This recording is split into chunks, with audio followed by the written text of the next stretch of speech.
To remove the sliding sash, you just need to unlock the window, slide the sash fully open, past the burglar blocks that are designed to stop the window from being able to be lifted when it's closed.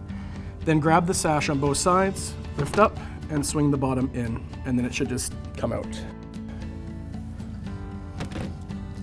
To remove the track, you just need a red bar or flat bar, and you just need to work your way along the track until about midway on the frame. And then you should be able to slide the red bar between the track and the frame and lift it right out. Once it's removed, it just makes it easier to clean. To put it back in, you just place the track back into the frame. Push down firmly till you hear a click.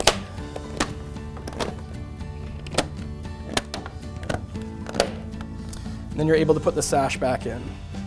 So to put the sash back in, you just need to lift it up into the frame again. And then you swing the bottom in and place it down onto the track. And you can lock your window.